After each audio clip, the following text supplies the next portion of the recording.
ఈ దినం ప్రభు మనందరికీ సిద్ధపరిచినటువంటి వర్తమానం ప్రతి క్రైస్తవునికి, అలాగని క్రైస్తవులకే కాదు, ప్రతి మనుషుడు వినవలసిన ఒక దివ్యమైనటువంటి సందేశం. అపవాది దాడి, దానిని ఎదుర్కోవటం ఎలా? చెప్పండి. అపవాది దాడి, దాన్ని ఎదుర్కోవటం ఎలా? అపవాదిగా పిలువబడుతున్న సాతాను ఇటు సంఘాల్లో కానీ, అటు వ్యక్తుల్లో కానీ, ఇటు కుటుంబాల్లో కానీ వాడు ఎప్పుడెప్పుడు దాడి చేస్తాడు. రోజు ఒక దైవ సేవకుడు నాకు ఫోన్ చేశాడు. అయ్యగారు, మా సంఘంలో పలానా రోజు ప్రత్యేకమైన ప్రార్థనా కూటం ఏర్పాటు చేసుకున్నాం, మీరు వచ్చి ఈ రాత్రి వాక్యం చెప్పాలి అన్నారు. అయ్యా, నాకు అవకాశం ఉంటే తప్పకుండా వస్తాను, ఏ డేట్ రమ్మంటారు అన్నాను. పలానా తారీఖు అని చెప్పి, ఈరోజే మేము రాత్రిపూట ప్రార్థన పెట్టడానికి కారణం ఏంటంటే, ఈరోజు అమావాస్య అండి, అమావాస్య రాత్రి దేవునితో అని ప్రతి అమావాస్య రోజు మేము ప్రార్థనా కూటం పెట్టుకుంటామండి అన్నాడు. అమావాస్య రోజే ఎందుకు పెట్టుకుంటారయ్యా అన్న.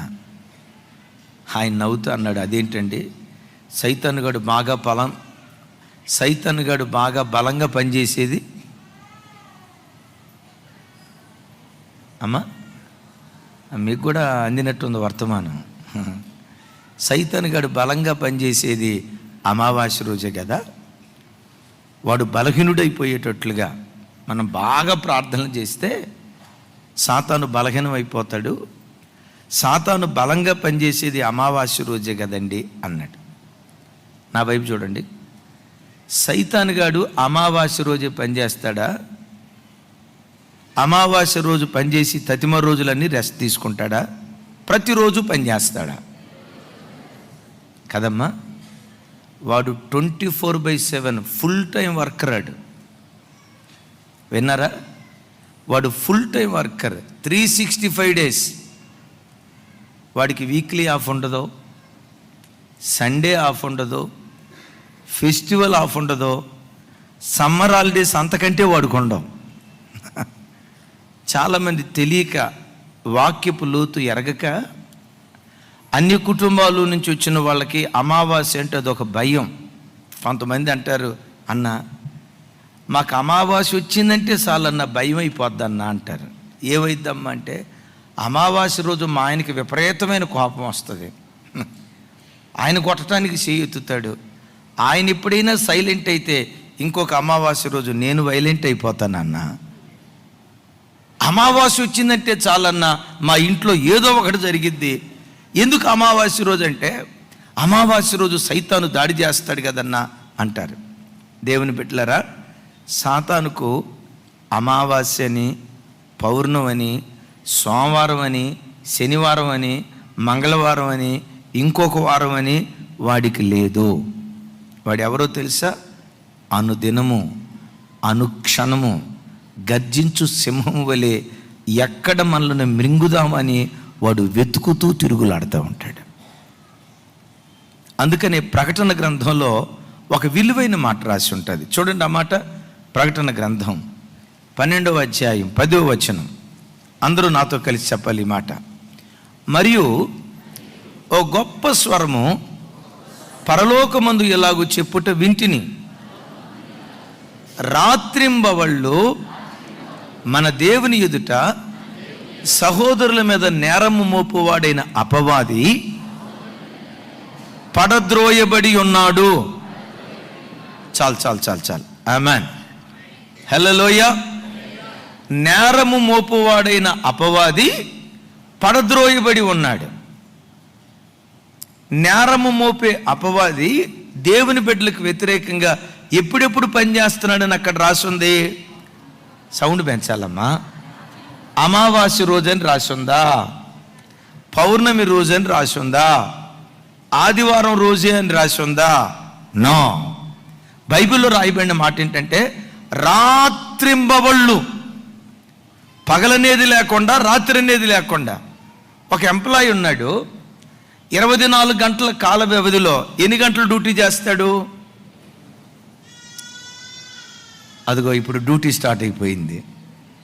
ఎన్ని గంటలు డ్యూటీ చేస్తాడు? 8 గంటలు. తర్వాత 16 గంటలు అని చెప్పండి. తర్వాత 16 గంటలు రెస్ట్ తీసుకుంటాడు. సైతాన్ గాడు ఉన్నాడు చూసారా, 8 గంటలు పనిచేసి ఒక 8 గంటలు రెస్ట్ తీసుకొని తర్వాత 8 గంటలు డ్యూటీకి ఎక్కేవాడు కాదు. దురాత్మలు ఎవరో తెలుసా? సాతాను ఎవరో తెలుసండి? రేయింబవళ్ళు నీవెక్కడ దొరుకుతావా పట్టుకుందామని, నీ పిల్లలు ఎక్కడ దొరుకుతారా పట్టుకుందామని, నీ కుటుంబంలో జొరబట్టడానికి వాడికి అవకాశం ఎక్కడ దొరికిద్దా అని చెప్పి గర్జించు సింహము వలె వాడు అనుక్షణము వెతుకుతూ తిరుగుతూ ఉంటాడు. ఇప్పుడు ఒక ప్రశ్న, అపవాది అనుక్షణము ఎక్కడ దొరుకుతారా అని వెతుకుతూ తిరుగుతాడు అని మనం విన్నాం కదా. అసలు ఈ సైతాను గాడు, ఈ అపవాది ఎవరిని పట్టుకోవాలని ప్రయత్నం చేస్తాడు? ఈ మాట బాగా వినండి. సాతాను గాడు లోకంలో కోట్ల కొలది ప్రజలు ఉన్నారు కదా. ఈ కోట్ల కొలది ప్రజల్లో ఎవరిని పట్టుకోవాలని వాడు ఆసక్తి చూపిస్తాడు, ఎవరి మీద దాడి చేస్తాడు.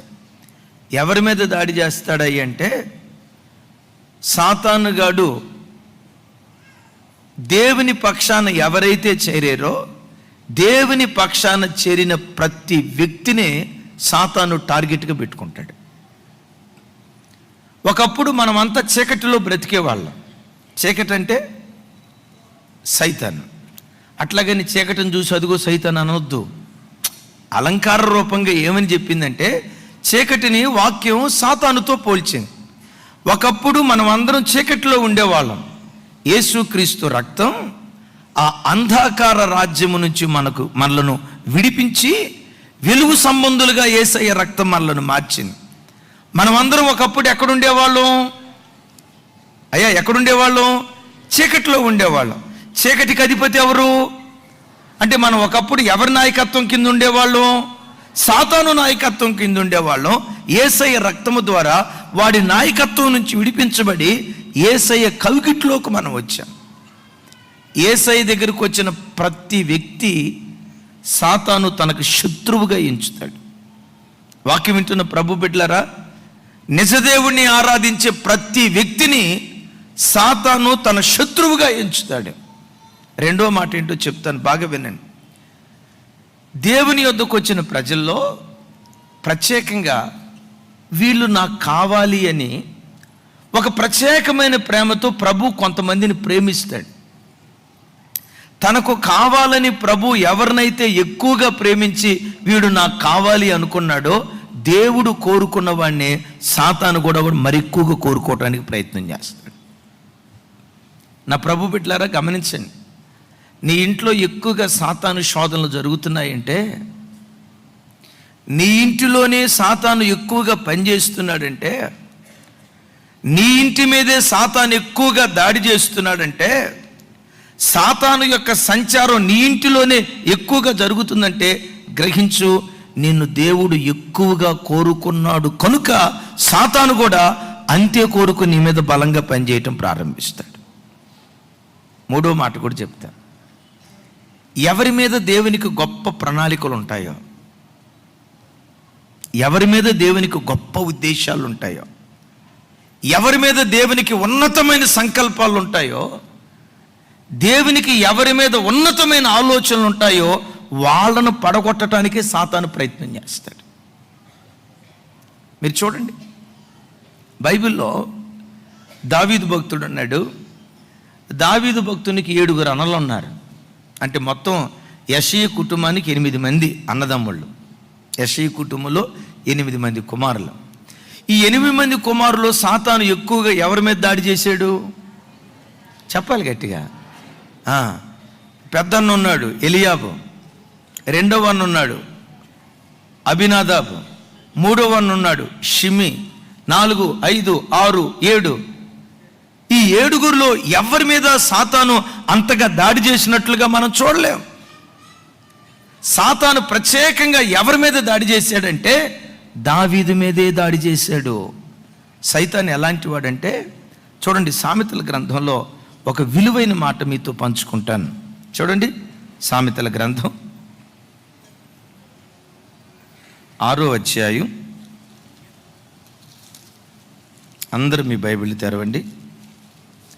సామెతల గ్రంథం 6వ అధ్యాయం 26వ వచనం. Thank you. నాతో కలిసి అందరూ చెప్పండి. వేశ్యా సాంగత్యము చేయువానికి రొట్టె తునక మాత్రము మిగిలియుండును. ఇక్కడ పెద్దగా చెప్పండి. మగనాలు మిక్కిలి విలువగల ప్రాణమును వెంటాడును. ఇంకొకసారి నా వైపు చూసి చెప్పండి రా తల్లి. అమ్మ నా వైపు చూడండి. అమ్మ కొంచెం ముసుగు వెనక్కానండి. మీ ముసుగులో మహామోసం ఉంటుందమ్మా. దేవుడు కూడా పసిగట్టలేడు. రైట్, హల్లెలూయా. అందరూ నా వైపు చూస్తూ నాతో కలిసి మాట చెప్పండి. మగనాలు మిక్కిలి విలువగల ప్రాణమును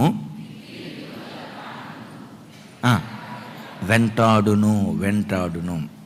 మగనాలంటే ఎవడయ్య అంటే సైతానుగాడు. గమనించండి, సైతానుగాడు ఎవరిని వెంటాడతాడంటే సంఘములో మిక్కిలి విలువ కలిగిన వాళ్ళు ఎవరో, దేవుని దృష్టిలో మిక్కిలి విలువ కలిగిన వాళ్ళు ఎవరో, ఎవరి మీద దేవునికి ఉన్నతమైన ప్రణాళికలు ఉంటాయో, ఉన్నతమైన ఉద్దేశాలు దేవునికి ఏ వ్యక్తి మీద ఉంటాయో ఆ మిక్కిలి విలువ కలిగిన వాడిని సాతాను వెంటాడి వెంటాడి వెంటాడి వెంటాడి ఎలాగైనా పట్టుకోవాలి ఈ వ్యక్తిని, ఎలాగైనా పట్టుకోవాలి ఈ వ్యక్తిని, ఎలాగైనా పట్టుకోవాలి ఈ అమ్మాయిని, ఎలాగైనా పట్టుకోవాలి ఈ అమ్మాయినని వెంటాడి వెంటాడి వాడు పట్టుకోవాలని ప్రయత్నం చేస్తాడు. యాకోబుకు 12 మంది కొడుకులు. ఈ 12 మంది కొడుకుల్లో ఎక్కువ శోధన వచ్చింది యోసేపుకా, తతిమ 11 మందికా? ఐగుప్తు దేశానికి అమ్మబడింది ఎవరు? ఐగుప్తు దేశంలో దాసుడిగా మిగిలిపోయింది ఎవరు? పోతీఫర్ పోతీఫర్ భార్య వెతుక్కుంటా ఎవరి దగ్గరకు వచ్చింది? మగనాలు మిక్కిలి విలువ కలిగిన ప్రాణాన్ని వెంటాడతాడు. ఇంకొక మాట చెప్తా మీకు అర్థమయ్యేటట్టు చెప్పాలంటే, దొంగలు ఉన్నారు. దొంగలు ఇంట్లో పెడితే, ఒక ఇంట్లో దొంగతనం చేయటానికి జ్వరపడ్డారు అనుకోండి, ఇంట్లో ఉన్న బంగారం ఎత్తుకొని వెళ్తారా, ఇరిగిపోయిన ప్లాస్టిక్ మగ్గు ఎత్తుకొని వెళ్తారా? ప్లాస్టిక్ మగ్గులు ఎత్తుకొని వెళ్ళే దొంగలు కూడా ఉన్నారా? పప్పు చెక్కకి అన్న దొంగోడు ఇంట్లో పడ్డాడు అనుకోండి, విరిగిపోయిన మగ్గు, చిరిగిపోయిన సాప, రంధ్రాలు పడినటువంటి బనియన్ను, ఏ దొంగ అయినా వీటిని తీసుకొని వెళ్తాడా? ఒక్కలు చెప్పరేంటమ్మా? ఏ దొంగ అయినా ఇంట్లో జ్వరపడి ఇరిగిపోయిన బకెట్టు, రంధ్రాలు పడిన బనియను, చిరిగిపోయిన సాప తీసుకుని వెళ్ళి వాళ్ళ ఇంటికి వెళ్ళి చిరిగిపోయిన సాప దొంగతనం చేశానురా అని వాళ్ళ దొంగ బ్యాచ్తో అన్నాడు అనుకో, ఏమంటారు? దొంగోడు ఓ గృహంలో విలువైన వాటిని దొంగిలించడానికి వస్తాడు. ఈరోజు వాక్యం వింటున్న బిడ్డలారా, నా తట్టు చూడండి. సాతాను పదే పదే నిన్ను శోధిస్తున్నాడు అంటే, భక్తిలో నిలవబడకుండా పదే పదే సాతాను నిన్ను పడగొడుతున్నాడు అంటే, ప్రార్థనలో నువ్వు నిలకడగా లేకుండా, విశ్వాసంలో దేవుని సన్నిధిలో నువ్వు బలంగా బ్రతకకుండా నీకే ఎక్కువ శోధనలు వస్తున్నాయి అంటే విశ్వసించు, నీ మీద దేవునికి గొప్ప ప్రణాళికలు ఉన్నాయి. నీ మీద దేవునికి గొప్ప ఉద్దేశాలు ఉన్నాయి. ఎక్కడ ఆ ఉద్దేశాలు నెరవేర్చబడతాయోనని దేవుని సంకల్పం నీ మీద నెరవేర్చబడకుండా సాతాను నీ దగ్గరకు వచ్చి నిన్ను శోధించటం ప్రారంభిస్తాడు, పడగొట్టాలని ప్రాకులాడతాడు. గమనించండి, సాతాను ఎప్పుడు దాడి చేస్తాడంటే ఒకరోజు అనేవి లేదు, వాడు 24/7 365 days. ఎవరి మీద దాడి చేస్తాడు? మిక్కిలి విలువ కలిగిన ప్రాణాలను మిక్కిలి విలువ కలిగిన ప్రాణాలను సాతాను వెంటాడుతూ ఉంటాడు. ఇప్పుడు నేను చెప్పబోయే అంశం ఏంటంటే, ఎట్లా సాతాను ఒక వ్యక్తిని పడగొట్టడానికి ప్రయత్నం చేస్తాడు. రెండవది, సాతాను పడగొట్టాలని ప్రయత్నం చేసేటప్పుడు వాడిని ఎట్లా ఎదుర్కోవాలి. సాతాను ఏ వ్యక్తినైనా మొట్టమొదట ఎలా పడగొడతాడంటే, శోధన ద్వారా, శరీరాన్ని శోధించి, శరీరపు శోధన ద్వారా ఒక వ్యక్తిని శోధించి ఆ వ్యక్తి పడిపోయేటట్లుగా చేస్తాడు. ఇది సాధారణమైన మనుషులే కాదు, లోకరక్షకుడు, మన ఆరాధ్య దైవం యేసుక్రీస్తు వారిని కూడా పడగొట్టాలని సాతాను ప్రయత్నం చేశాడు. చూడండి, మత్తయి సువార్త 4వ అధ్యాయం 1వ వచనం. అక్కడ 11 వచనాలు చదివితే తర్వాత మనకు అర్థం అవుతుంది. నాతో కలిసి చెప్పండి. అప్పుడు యేసు అపవాది చేత శోధించబడుటకు ఆత్మ వలన అరణ్యమునకు కొనిపోబడెను. ఎవరి చేత శోధించబడటానికి? అంటే యేసు ప్రభు వారు కూడా సాతాను ద్వారా శోధన ఎదుర్కొన్నాడు. నా వైపు చూడండి. యేసయ్యకే సాతాను ద్వారా శోధన ఎదురైందంటే ఆయన పిల్లలైన మనకు శోధన ఎదురు కాదా? సాతాను ద్వారా 100కి 100 పాళ్ళు సాతాను ద్వారా మనకు శోధన ఎదురవుతుంది. యేసయ్యని ఎట్లా శోధించాడు సాతాను? గమనించండి. రాళ్లను చూపించాడు. నువ్వు దేవుని కుమారుడు అయితే ఆ రాళ్లను రొట్టెలుగా చేసుకో అన్నాడు. నీవు దేవుని కుమారుడు అయితే ఇక్కడి నుంచి కిందకు దూకు, దేవదూతలు నిన్ను ఎత్తి పట్టుకుంటారు అన్నాడు. నువ్వు దేవుని అని మాట్లాడుతూ చివరికి అన్నాడు, నాకు మొక్కు, లోకములో ఉన్నటువంటి మహిమంతా నేను నీకు ఇస్తాను. క్లుప్తంగా చెప్పాలంటే యేసయ్యను కూడా ఏదెను తోటలో అవ్వ ఆదాములను శోధించినట్లుగా నేత్రాశ, శరీరాశ, జీవపు డంభము ద్వారా యేసయ్యను శోధించాడు సాతాను. మొదటి ఆదాము శోధనకు ఓడిపోయాడు. 2వ ఆదామైన యేసుక్రీస్తు వారు శోధనలో గెలిచి జయవీరుడిగా నిలవబడ్డాడు. ఇప్పుడు గమనించండి, సాతాను శోధించేదండి మొట్టమొదట మన సొంత శరీరము ద్వారానే మనల్ని శోధిస్తూ ఉంటాడు. ఎట్లా శోధిస్తాడో చెప్తా. నా వైపు చూడండి. మీరు ఫోన్ తీసుకున్నారు. ఎందుకు తీసుకున్నారు అంటే యూట్యూబ్లో ఏ వాక్యం వస్తుందా చూద్దామని తీసుకున్నారు. మీ మోటో అదే, వాక్యం వినాలి, వాక్యం చూడాలి అని. మీరు ఇట్లా యూట్యూబ్ ఇట్లా స్క్రోల్ చేస్తూ ఉంటే ఏవో సోషల్ స్టేటస్లు కనపడ్డాయి. ఆ స్టేటస్లో, వాట్సాప్ స్టేటస్లో ఏదో ఒక ఫన్నీ వీడియో, అదొక సినిమా బిట్టే కావచ్చు, జబర్దస్త్ బిట్టే కావచ్చు, లేదా ఒక సీరియల్ బిట్టే కావచ్చు. చూడకూడదు అనుకుంటూనే అనాలోచనగా దాన్ని నొక్కారు. నొక్కినప్పుడు ఏం జరిగిందంటే వాడెవడు కత్తి పట్టుకొని ఇట్లా పొడవటానికి రాబోయాడు. పొడవలా, చూడటంతో వాడు పొడిచాడా లేదా అని చూస్తాం. 1 నిమిషం చూసిన తర్వాత ఆ తర్వాత ఏమై ఉంటుంది? ఆ తర్వాత ఈ బిట్టు చూసిన తర్వాత సైతాన్ ఏమంటాడు తెలుసా? ఈ బిట్టు దేనిలోది? దానిలోదేగా. ఇది చూసినోడివి చెప్పడమ్మా, ఇది చూసినోడివి అది కూడా చూస్తే తప్పే ఉంది, తప్పే దానిలోదే. ఇది ఒక చిన్న బిట్టు చూసావు, అది కూడా చూడంటాడు. సరే, దానిలోకి వెళ్తాం. దానిలోకి వెళ్ళి ఒక 5 నిమిషాలు ఉంది. ఆ తర్వాత అసలు దాన్ని ఫుల్ లింక్ వెతుకుతావు. ఒక సీరియల్ అంతా చూసావు. చూసిన తర్వాత సైతాన్ అంటాడు, సీరియల్ చూసిన తర్వాత సినిమా చూస్తే తప్పే ఉంది చెప్పు. అయినా ఇంత నిష్టగా బ్రతికేది ఎవరు? పాస్టర్ గారు చెప్పొచ్చు, మానవ మాతృడికి ఇంత నిష్టగా బ్రతకటం అసాధ్యం. నువ్వు సీరియల్ చూసిన తర్వాత సినిమా చూస్తే తప్పే ఉంది చూడు అంటాడు. సినిమా చూస్తావు. అంతా అయిపోయిన తర్వాత నీ మనసులో అనుకుంటావు, అయ్యో ఈరోజు ప్రార్థన చేసుకోలేదే, అయ్యో ఈరోజు వాక్యం చదువుకోలేదే, నేను ప్రార్థన చేసుకోవాలని మోకరిస్తావు. ప్రార్థన చేసుకోవటానికి నువ్వు మోకరించిన వెంటనే సైతాన్ గాడు ఏమంటాడు తెలుసా? నువ్వు ప్రార్థన చేస్తే దేవుడు అంటాడు. ఇందాకదా చేసింది ఏది నువ్వు?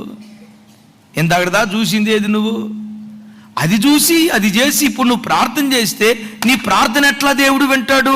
చూడండి, చూసేటట్లుగా పురికొల్పింది వాడే, ఇది కాదు అది చూడు అనేటట్లుగా ప్రేరేపించింది వాడే, చేపించాల్సిన తప్పుడు కార్యక్రమాలన్నీ చేపించి చివరికి ఏమంటాడు తెలుసా?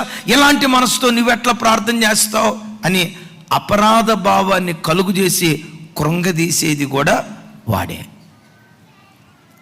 నా మాట మీకు అర్థమవుతుందండి? అపరాధం చేసేటట్లుగా పురికొల్పేది వాడే, అపరాధ భావం కలుగు చేసి కృంగదీసేది కూడా వాడే. అందుకని మీతో చెప్తున్నాను, సాతాను ఎప్పుడైనా మిమ్మల్ని శోధించేటప్పుడు జ్ఞాపకం చేస్తాను, శోధన సహించువాడు ధన్యుడు అనే కంటే కూడా శోధన జయించువాడు ధన్యుడు. వాని తల మీద దేవుడు జీవ కిరీటాన్ని పెడతాడు. గమనించండి, సాతాను నిన్ను శోధిస్తున్నప్పుడు, ఇదిగో వీడు నన్ను శోధిస్తున్నాడు, నేను లొంగకూడదు, జయించాలా, ఇదిగో ఈ పుస్తకం చదివేటట్టు, పలానా అపవిత్రమైన పుస్తకం చదివేటట్లుగా వాడు పురికొల్పుతున్నాడు, నో, వాడి మాటకు నేను లొంగను, పలాందు చూసేటట్లుగా పురికొల్పుతున్నాడు, వాడి ప్రేరేపణకు నేను లొంగనని ఎక్కడికక్కడ నువ్వు జయించుకుంటూ వెళ్తా ఉంటే అద్భుతం తెలుసా, నీ కొరకు కిరీటాన్ని దేవుడు దాచిపెడతాడు. యోసేపు తల మీద కిరీటం దేవుడు ఎందుకు ఉంచాడు? శోధన జయించాడు గనుక. Praise the Lord. యోసేపు తల మీద దేవుడు కిరీటం ఉంచడానికి కారణం ఏంటంటే శోధన జయించాడు గనుక ఆ కిరీటాన్ని పొందుకున్నాడు. ఈ మాట వింటున్న బిడ్డలారా, నీ జీవితంలో నువ్వు ఎప్పుడైనా శోధనకు లొంగిపోతే, అది ఏ శోధనైనా కానీ, ఆల్కహాలిక్ అనే శోధనే కావచ్చు, అమ్మాయి అనే శోధనే కావచ్చు, అబ్బాయి అనే శోధనే కావచ్చు, అక్రమ సంబంధం అనే శోధనే కావచ్చు, ఒక అశ్లీలమైన బూతు బొమ్మ అనే శోధనే కావచ్చు, బ్రతుకులో ఎప్పుడైనా నువ్వు శోధనకు గురవుతుంటే, శోధనకు లొంగిపోయేటట్లుగా అవుతూ ఉంటే నువ్వు గ్రహించాల్సింది ఏంటో తెలుసా? నీ చేతులారా నీ మీద దేవునికున్న ప్రణాళికను కాల రాసుకుంటున్నావు అని నువ్వు గ్రహించు. సంసోను మీద గొప్ప ప్రణాళిక ఉంది, యోసేపు మీద దేవునికి గొప్ప ప్రణాళిక ఉంది. యోసేపు పట్ల ఉన్న దేవుని ప్రణాళిక 100% నెరవేర్చబడింది. సంసోను పట్ల ఉన్న దేవుని ప్రణాళిక నెరవేర్చబడలేదు. ఇద్దరి మీద ప్రణాళిక ఉంది, కానీ ఒకళ్ళ పట్ల నెరవేర్చబడింది, ఇంకొకళ్ళ పట్ల నెరవేర్చబడలేదు. కారణం ఏంటంటే ఒకళ్ళు శోధన జయించారు, మరొకరు శోధనలో ఓడిపోయారు.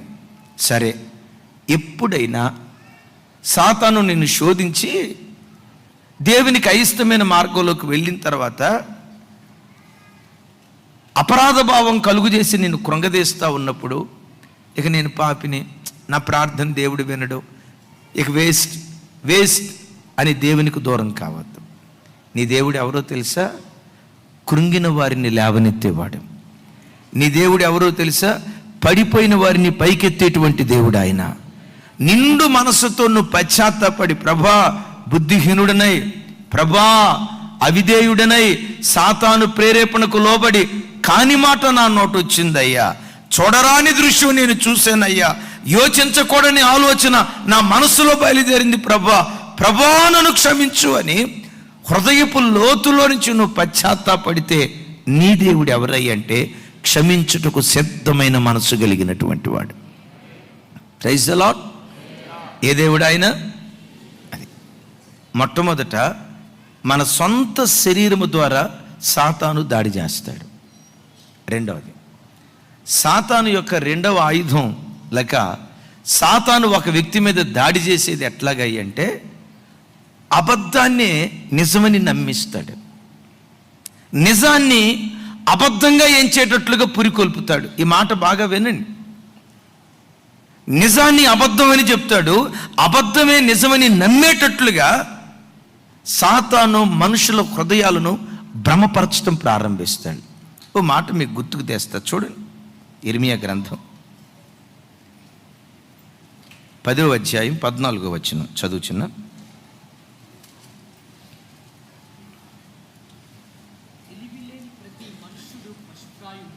ఇర్మియా గ్రంథం 10వ అధ్యాయం 14వ వచనం. నేను చదువుతాను. థ్యాంక్ యూ చిన్న. నాతో కలిసి అందరూ చెప్పండి. తెలివిలేని ప్రతి మనుష్యుడు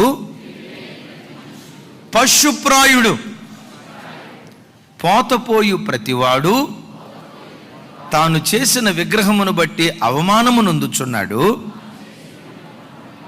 అతడు పోతపోసినది మాయారూపం, అందులో ప్రాణమేమీయూ లేదు. Next verse. అవి ఆశను చెడగొట్టు మాయా కార్యములు విమర్శ కాలములో అవి నశించిపోవును. యాకోబునకు స్వాస్థ్యమగువాడు వాటి వంటి వాడు కాదు. ఆయన సమస్తమును నిర్మించినవాడు. ఇజ్రాయేలు ఆయనకు స్వాస్థ్యముగానున్న గోత్రము. సైన్యములకు అధిపతి యెహోవా అని ఆయనకు పేరు. చప్పట్లు కొట్టు స్తోత్రాలు చెప్దాం.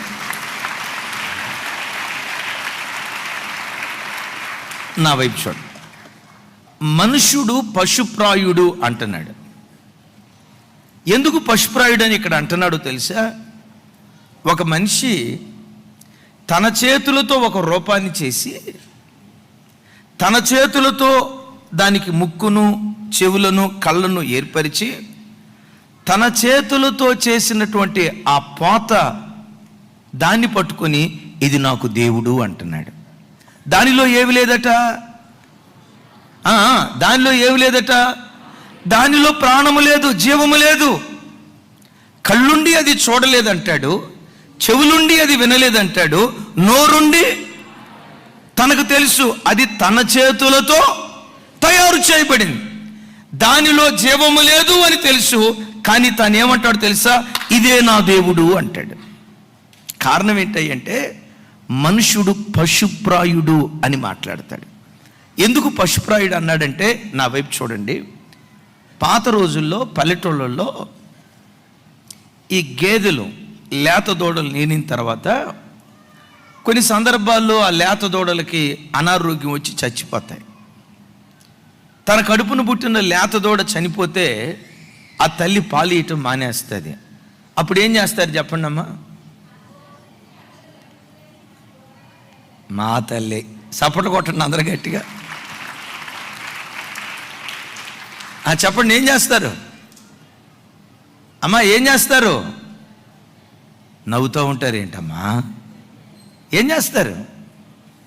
ఆ చచ్చిపోయిన దూడ తోలు ఒలిచి, చర్మం ఒలిచి, దాని లోపల చెత్త కూర్చి ఈ తల్లి దగ్గరికి తీసుకొచ్చి తాపిస్తూ ఉంటారు. ఈ పిచ్చిది ఏమనుకుంటుందో తెలుసా?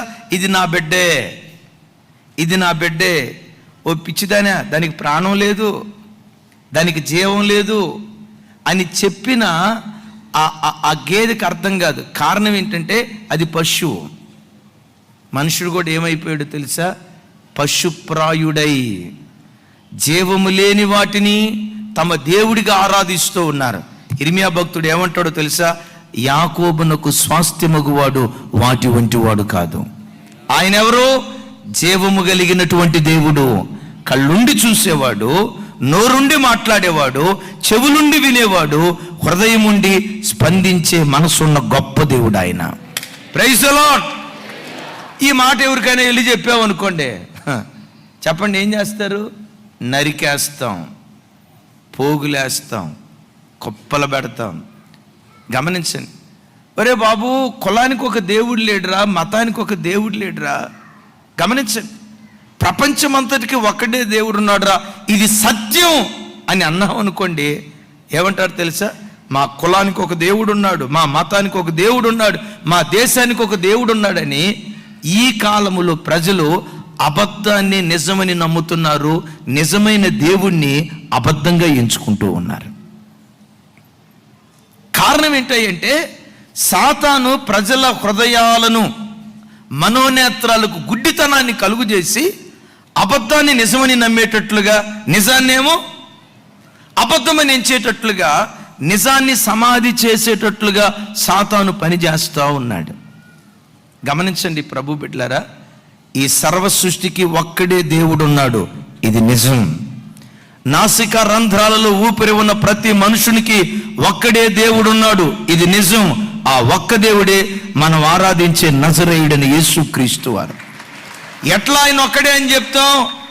పేతురు భక్తుడు అంటాడు, ఆయన మేలులు చేయుచు సంచరిస్తూ వచ్చాడు.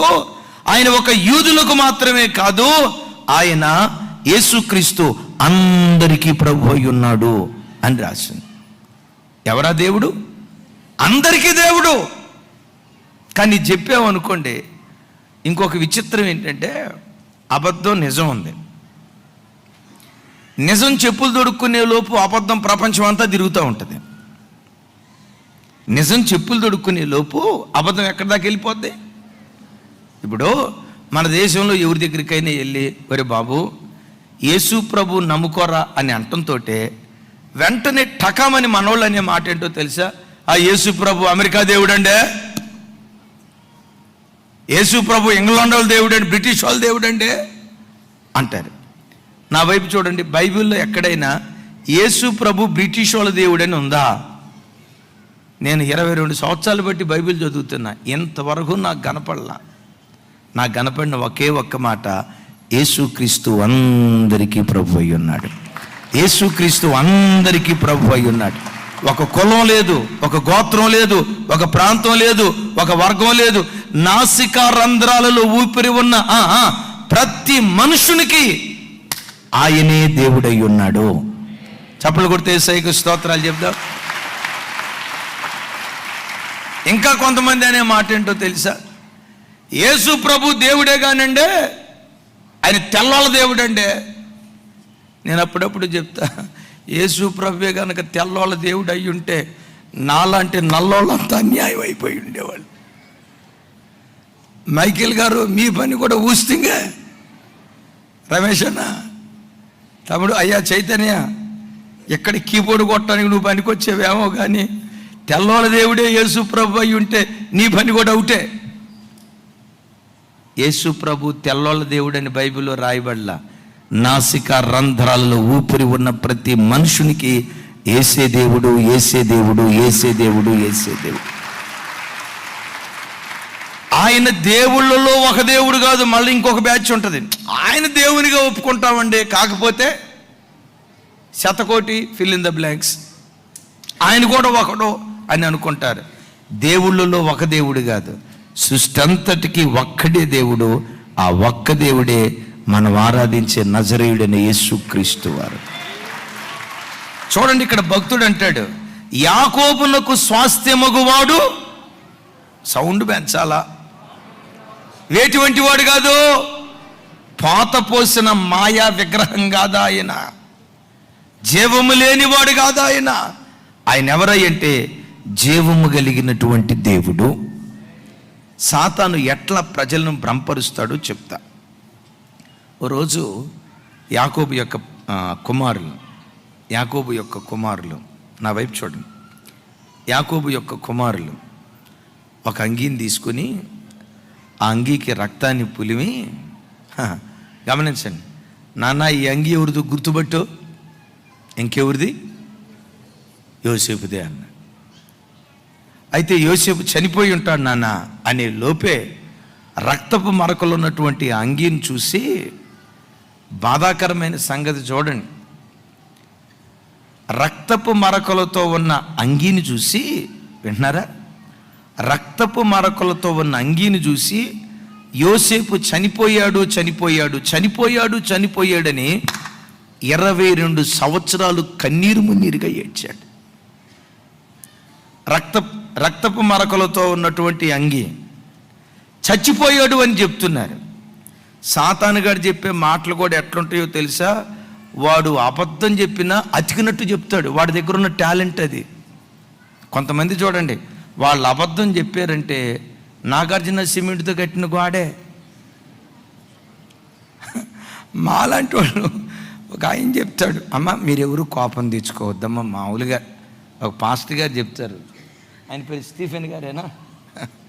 స్టీఫెన్ గారు ఏం చెప్తారంటే, ఆ పెళ్లి ప్రసంగంలో భలే అద్భుతంగా ప్రసంగం చేస్తాడు ఆయన. ఆడోళ్ళు అబద్ధం వాడితే నాగార్జున సిమెంట్తో కట్టినట్టు ఉంటుందంట, మగోళ్ళు అబద్ధం వాడితే తడికేనంట. అమ్మ అంత కృపించాడంటమ్మా మీకు, నాకు తెలియదు ఆయన అన్నమాట. ఆడోళ్ళు అబద్ధం వాడితే సిమెంట్ గోడేనంట, అది నాగార్జున సిమెంట్. సైతాన్ కూడా ఏం చేస్తాడో తెలుసమ్మా?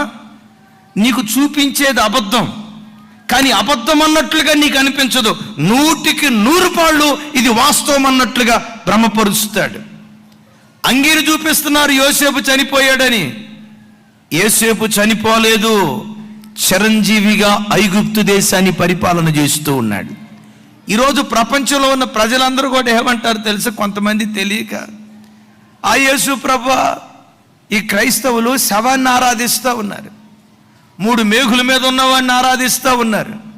3 మేఘులే బీక్కోలేనోడు, ఆయన మేఘులే ఆయన బీక్కోలేనోడు, మన మేఘులేం బీగుతాడు? నిజమే. సిలువ మ్రాను మీద ఆయన మేకుల మీద వేలాడుతున్నాడు, నిజమే. రక్తపు మరకలతో అంగీ కనపడుతుంది, నిజమే. వింటున్నారా? ఈ అంగీకి రక్తపు మరకలు అయ్యాయి, నిజమే. కళ్ళకు కనపడేది నిజమే. కానీ దీని వెనుకున్న అద్భుతం ఏంటో తెలుసా? ఆయన సమాధి చేయబడిన తర్వాత, ఓ మరణమా నీ ముల్లెక్కడా, ఓ మరణమా నీ విజయం ఎక్కడని మరణపు ముళ్ళును విరిచి మృత్యుంజయుడై తిరిగి లేచాడు. తిరిగి లేచిన దేవుడు యుగాయుగాలు ఆయన సజీవుడై ఉన్నాడు. ఆయనే మాట్లాడుతున్నాడు, ఇదిగో నేను మృతుడనైతిని గాని, ఇదిగో నేను మృతుడనైతిని గాని యుగాయుగములకు సజీవుడనై ఉన్నాను. వీళ్ళు యోసేపు అంగీని చూపించి యోసేపు చనిపోయాడు అంటున్నారు. ఒరే పిచ్చోడా, యోసేపు చనిపోలా, ఐగుప్తు దేశములో మహారాజుగా ఊరేగుతున్నాడు. నా ప్రభు బిడ్డలారా, దీన్ని ఇంకో కోణంలో చెప్తా. నీ జీవితంలో కూడా నీ కళ్ళ ముందు నువ్వు నష్టపోయినట్లుగా కనపడతాయి కొన్ని దృశ్యాలు. కొన్ని నీ జీవితంలో మేలైన విషయాలు చచ్చిపోయినట్లుగా నీకు కనబడతాయి. యోసేపు చనిపోయాడు చనిపోయాడు చనిపోయాడు చనిపోయాడని యాకోబు 22 సంవత్సరాలు ఏడ్చాడు. నేను మిమ్మల్ని అడుగుతా, నిజంగా యోసేపు చనిపోయాడా? చెప్పాలి. నిజంగా యోసేపు చనిపోయాడా? సాతాను కూడా అంటాడు, నువ్వు దేవుడిని నమ్ముకున్నావు, అయిపోయిందే నీ పని, ఇంకేముంది, జీవితంలో అన్ని పోగొట్టుకున్నావు, నాశనం అయిపోయావు, నీ బ్రతుకు కరువైపోయింది అంటాడు. నీవు అనాల్సిన మాట ఏంటో తెలుసా? ఈరోజు నేను కరువును అనుభవించవచ్చు. నేను ఆరాధించే నా దేవుడు రాగల కాలంలో నా బ్రతుకును కృపాక్షేమాలతో నింపబోతూ ఉన్నాడు. నిజమే, కరువు అనుభవిస్తున్నాను, అనుమానం లేదు. ఇబ్బంది అనుభవిస్తున్నాను, అనుమానం లేదు. అనుభవిస్తున్నాను, అనుమానం లేదు. అప్పుల సమస్య అనుభవిస్తున్నాను, అనుమానం లేదు. కానీ నేను ఆరాధించే నా దేవుడు ఎవరంటే, ఒక రోజు రాబోతుంది, గిన్నె నిండి పొంగి పొర్లేటట్లుగా నా దేవుడు తన మహిమ కొరకు నన్ను నిలవబెడతాడు. ఈ కరువు కొద్ది రోజులే, ఆమేన్. ఈ కన్నీళ్లు కొద్ది రోజులే, ఆమేన్. ఈ దుఃఖం కొద్ది రోజులే, ఆమేన్. ఒకానొక రోజు ఈ అంగలార్పును నాట్యంగా ప్రభు మారుస్తాడు. కానీ సాతాను ఏం చూపిస్తాడు? చెప్పాలి. సాతాను ఏం చూపించాడు? అంగీని చూపించాడు. చూస్తే నిజం అన్నట్లే ఉంది. యాకోబు యోసేపు చనిపోయాడన్న మరణ వార్త తన చెవులతో విని కృంగిపోయాడు. 22 సంవత్సరాల తర్వాత అదే యాకోబు యోసేపును గురించి ఏమంటున్నాడు తెలుసా? యోసేపు బ్రతికే ఉన్నాడు. బ్రతికొండటమే కాదు, ఐగుప్తు దేశాన్ని పరిపాలన చేసే భాగ్యవంతుడిగా దేవుడు ఆయనను నిలవబెట్టాడు. నా పిల్లలారా, నా వైపు చూడండి. ఒకవేళ నీ పిల్లలను గూర్చి నీ చెవులతో వినే వార్తలు విషాదకరమైన వార్తలు వింటున్నావా? నీ భర్తను గూర్చి విషాదకరమైన వార్తలు వింటున్నావా? నీ ఆరోగ్య విషయంలో, ఆర్థిక విషయంలో విషాదకరమైన వార్తలు వింటున్నావా? నీ చెవులతో విషాదకరమైన వార్తలు విని మనస్సులో కృంగిపోయి, ఇక నాకు ఇంకొక మరో గత్యంతరం లేదు, అయిపోయింది నా కుటుంబం అని నువ్వు అనుకుంటున్నావా? విశ్వసించు. ఏ పిల్లలను గూర్చి విషాదకరమైన వార్తలు నీ చెవులతో విన్నావో, అదే పిల్లలను గూర్చి నీ చెవులు వినోదపు వార్తలు వినేటట్లుగా దేవుడు కార్యం చేయబోతున్నాడు. వినోదపు వార్తలు నీ చెవులు వినేటట్లుగా చేసి, దేవా, నా పిల్లలనేనా ఇలా నువ్వు ఆశీర్వదించింది, నా కొడుకునేనా నువ్వు ఇలా నిలవబెట్టింది, నా ఆర్థిక స్థితిగతులేనా నువ్వు ఇలా చక్కదిద్దిందని ఏ చెవులతో దుఃఖపు వార్తలు విన్నావో, అదే చెవులతో ఆనంద గానాలు చేసే వార్తలు వినేటట్లుగా నా దేవుడు కార్యం చేయబోతున్నాడు. ఆమేనండి. ఈ దుఃఖం కొద్ది రోజులే, ఈ కన్నీరు కొద్ది రోజులే, ఈ ఏడ్పు కొద్ది రోజులే, ఈ కరువు కొద్ది రోజులే, ఈ క్షామం కొద్ది రోజులే, ఈ అసమాధానం కొద్ది రోజులే, ఈ అనారోగ్యం కొద్ది రోజులే. ఒకటి నిజం, బ్రతుకు దినములన్నిటా కృపాక్షేమాలు నిన్ను వెంబడిస్తాయి. నమ్మిన వాళ్ళు చప్పట్లు కొడుతూ స్తోత్రాలు చెప్తారు. రైట్. మూడవది సాతాను ఎట్లా దాడి చేస్తాడంటే వాక్యాన్ని చూపించే పడగొడతాడు. విన్నావు తమ్ముడా?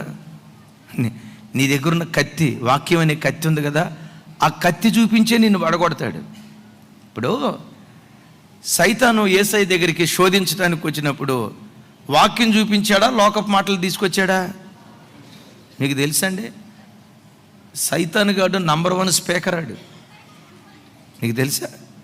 వాడికి బైబిల్ పట్ల ఉన్న జ్ఞానం నాకు తెలిసి ప్రపంచంలో వాడు తర్వాత ఏ మనిషి అయినా. ఎందుకో చెప్పమంటారా? వాడు ఇవన్నీ దేవుని దగ్గర ఉండే నేర్చుకున్నాడు కదా. సో వాడి జ్ఞానమే సాధారణమైంది కాదు. సాతాను వాక్యాన్ని చూపించే వాక్యం ద్వారానే మనల్ని బడగొడతాడు. అట్టెట్టకన్నా వాక్యం ద్వారా సాతాను బడగొడతాడా? ఒకరోజు ఒక తమ్ముడు వచ్చాడు, ఒక చెల్లి వచ్చింది. తమ్ముడు ఏంటి అన్నాను.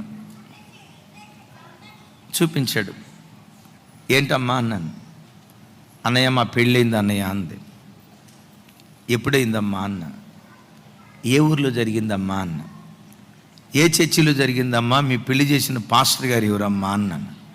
ఆ అమ్మాయి ఏముందో తెలుసా? మా పెళ్లి చేసిన పాస్టర్ గారు దేవుడు అన్నా అంది. నాకు అర్థం కాక, ఆ పాస్టర్ గారి పేరు దేవుడేమో అని. అమ్మ, దేవుడనే పాస్టర్ గారి పేరు నేను ఎప్పుడు వినలేదే. ఏ ఊరిలో ఉంటాడమ్మా పాస్టర్ గారు? ఆ పాస్టర్ గారు పరలోకంలో ఉంటాడయ్య గారు అంది. నాకు అర్థం కాక, మీ పెళ్లి చేసింది ఎవరమ్మా అన్న. దేవుడే చేశాడు అన్నయ్య అని. ఎట్టా చేశాడమ్మా అన్న. ఆడు వచ్చి అంటాడు, అన్నయ్య మా పెళ్ళి ఏదేను తోటలో ఆదాము పెళ్ళి ఎట్టా జరిగిందో మా పెళ్ళి కూడా అట్టాగే జరిగిందన్నా. ఆమెనంటావు ఎందుకు తమ్ముడా దీనికి? జాగ్రత్త, ఆమెనంటే నీ కూడా అట్టాడి పెళ్లి జరిగింది. ఏమన్నాడంటేనమ్మా, ఏదేం తోటలో ఆదాం పెళ్ళి అట్లా జరిగిందో మా పెళ్ళి కూడా అట్లా జరిగింది అన్నాడు. నాకు అర్థం కాక, ఆదాం పెళ్ళి ఎట్లా జరిగింది ఏదేం తోటలో అన్నా. అంటాడు, అన్న ఏదేం తోటలో ఆదాం పెళ్ళికి పాస్టర్ గారు ఎవరైనా వచ్చారా? రమేష్ అన్న చెప్పాలా? తమ్ముడు చైతన్య, అయ్యా చైతన్య, పాస్టర్ గారు ఎవరైనా వచ్చారా? మీ విజయవాడ పాస్టర్ గారు ఏమైనా వచ్చాడా? మీ ఏలూరు పాస్టర్ గారు ఎవరు రాలేదు. సంఘ పెద్దలు ఎవరైనా వచ్చారా? రాలేదన్న. వాళ్ళ అమ్మా నాన్న ఏమైనా వచ్చారా? రాలేదయ్యా అన్న. మరి ఆదాం పెళ్ళి ఎవరు చేశారు అన్నాడు. ఎవరు చేసేదే ఉందయ్యా, దేవుడు చేశాడు అన్న. మనోడు అంటాడు, మా పెళ్ళి కూడా అట్టాగే జరిగిందండి. ఎక్కడ జరిగిందిరా? గదిలో పెళ్లి చేసుకున్నారంట. ఏమండి నలుగురిలో చేసుకుందామంటే పిచ్చితానే. మన పెళ్ళి అంటే ఏమనుకున్నాం? ఏదేం తోటలో ఆదాం పెళ్ళని 7 సంవత్సరాలు బట్టి సహజీవనం చేస్తున్నారంట. చూడండి.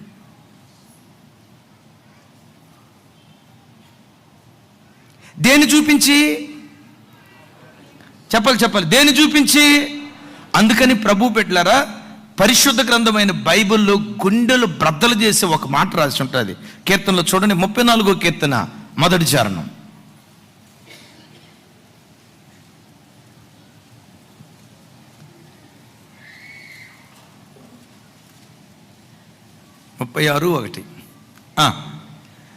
భక్తిహీనుల హృదయములో అతిక్రమము దేవోక్తి వలె పలుకుచున్నది. ఏంటంట? భక్తిహీనుల హృదయములో అతిక్రమము దేవోక్తి వలె పలుకుచున్నది. వాడు చేసేది అతిక్రమం, కానీ ఏమంటాడు? ఇది దేవుని మాట అంటాడు. అసలు ఇది ఎంత గుండెలు బ్రద్దలు చేసేదో చూడండి. భక్తిహీనుని హృదయములో అతిక్రమం చేస్తూనే దేనికి ముడిపెడతాడు? దేవుని వాక్యానికి ముడిపెడతాడు. ఒకరోజు ఒక ఆయన ఫుల్గా తాగొచ్చాడు. ఏమయ్యా తాగుతున్నావంటే నా వైపు చూసి అంటాడు, ఆ తండ్రి ఇష్టం లేకుండా నేను తాగట్లేడు అయ్యగారు. నాకు అర్థం కాక మరి తాగటానికి ఏమంటాడు తెలుసా, నేను త్రాగటంలో కూడా తండ్రి చిత్రం ఉండండి. ఏమంటాడు తెలుసా, అయ్యా తాగటం తప్పు కదా. అట్లా అనొద్దు అయ్యగారు, మా తాగుబోట్లను మీరు అవమానపడటొద్దు అయ్యగారు. ఏమంటాడు తెలుసా, అది లేఖనములలో రాయబడి ఉన్నదని మీకు తెలియదా అన్నట్టు అంటున్నాడు. ఏమి రాసి ఉందయ్యా? తిమోతితో పౌలు గారు ఏమన్నాడు, తిమోతి నీ కడుపులో జబ్బు నిమిత్తం కొంచెం అక్కడికి వెళ్ళాడు. చూడండి, ఏమిరా అంటే కొంచెం ద్రాక్షారసం పుచ్చుకోమన్నాడు కదా. బైబిల్లో అంటాడు, లేఖనాల్లో రాయబడి ఉండయి గారు తండ్రి. ఒరే నాయన అని చెప్పి ఇంకొక మాట ఏమంటాడు తెలుసా, 2 మాటలు చెప్తా. ఏమంటాడు తెలుసా, అయ్యగారు అసలు బైబిల్ మీరు సరిగ్గా చదివితే ఈ తాగుబోతానని గురించి మీరు ఎట్లా మాట్లాడరండి. బైబిల్లో ఏమని రాస్తుందంటే, మిగుల మద్యపానాసక్తులై ఉండకుడి. చెప్పండి చెప్పండి చెప్పండి కొంచెం పెద్దగా. మిగుల మద్యపానాసక్తులై ఉండకుడి అంటే, మిగుల మద్యపానాసక్తులై ఉండకుడి అంటే చెప్పాలి. ఇంకొక మాట ఏమన్నాడు తెలుసు అయ్యగారు, నాకు దేవుని సహాయం లేకపోతే నేను తాగలేను అయ్యగారు అంటాడు. ఆ తండ్రే నాకు సహాయం చేస్తున్నాడు, ఆయన ఇస్తున్నాడు, నేను తాగుతున్నాను అన్నాడు. ఎట్లా ఇస్తున్నాడు అయ్యా దేవుడు అన్న అంటాడు. అయ్యగారు ఉదయం లేవటంతో తండ్రి తీర్థం లేకపోతే నేను బతకలేను తండ్రి. మనోడు దీనికి పెట్టిన పేరు ఏంటంటే తీర్థం. తీర్థం లేకపోతే నేను బ్రతకలేను తండ్రి, నాకు సహాయం చేయి తండ్రి అని ప్రార్థన చేసుకుంటాను. అయ్యగారు నాకు సుక్క కావాలంటే దేవుని మీదే ఆధారపడతాను అయ్యగారు. కొడుకు వైపు చూసి, ఈ కొడుకు ఈడిస్తాడు అయ్యగారు, ఇది ఇస్తుంది అయ్యగారు, సంచి నిండా డబ్బులే అయినా ఇది అయ్యగారు ఆ తండ్రి ఇస్తాడు, నేను తాగుతున్నాను అన్నాడు. ఎట్లా ఇస్తున్నాడు అయ్యా, నీకు ఎట్లా ఇస్తున్నాడంటే, పొద్దున్నే లేవటంతో ప్రార్థన చేసుకుంటా అయ్యగారు, బయటికి వెళ్తా అయ్యగారు, ఎవరు ఎదురు పడతారు, వెంటనే కాళ్ళ మీద పడతా, మావిడికి గుండెపోటు వచ్చింది, హాస్పిటల్కి తీసుకెళ్ళాలా, ఆటోకి ఛార్జీకి లేవు, 500 ఈండని ఆడు కాలు పట్టుకొని ఏడుస్తా అయ్యగారు, కాలు పట్టుకొని ఏడుస్తా అయ్యగారు. నా వైపు చూసి నేను 500 అడిగితే, అయ్యో వీళ్ళ భార్యకి గుండెల నొప్పి వచ్చిందంట, ఈ పరిస్థితిలో ఉన్నాడంట అని చెప్పి నేను 500 అడిగితే 1000 రూపాయలు ఇస్తాడు అయ్యగారు ఆ తండ్రి. ఏమంటాడో తెలుసా, ఆ తండ్రి అడుగు వాటికంటే ఊహించు వాటికంటే. చూడండి, వీళ్ళంతా ఎవరు? అతిక్రమమును దేవోక్తిలాగా పలికేటువంటి వాళ్ళు.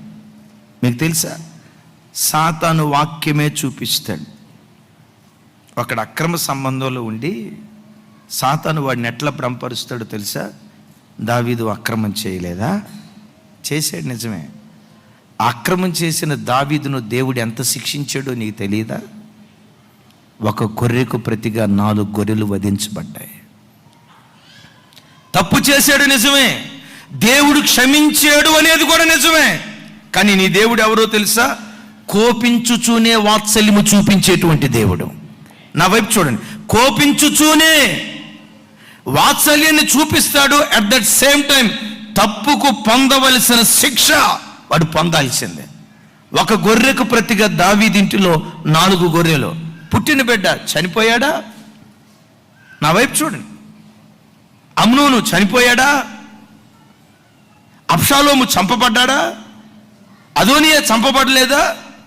వీటికి ప్రతిగా సొంత అన్న, సొంత చెల్లెలు తామారు ఈ కార్యక్రమాలు జరగలేదా? ఇవంతా ఎందుకు జరిగిందో తెలుసా? ప్రభు బిడ్డలారా, దేవుడు క్షమించాడు వాస్తవమే, కానీ అనుభవించిన శిక్ష చూడండి. ఒక పాపిని దేవుడు క్షమిస్తాడు, అట్ దట్ సేమ్ టైం వాడు చేసిన తప్పుకు శిక్ష కూడా అనుభవించే ప్రమాదం ఉందని గమనించండి. సాతాను ఎట్లా ప్రజలను పడగొడతాడంటే వాక్యాన్ని చూపిస్తా ఒక వ్యక్తి మీద దాడి చేస్తాడు. నేను మీతో చెప్పే మాట, వాక్యం వేరు, సత్యవాక్యం వేరు. వాక్యం వేరు, ఉపదేశం వేరు.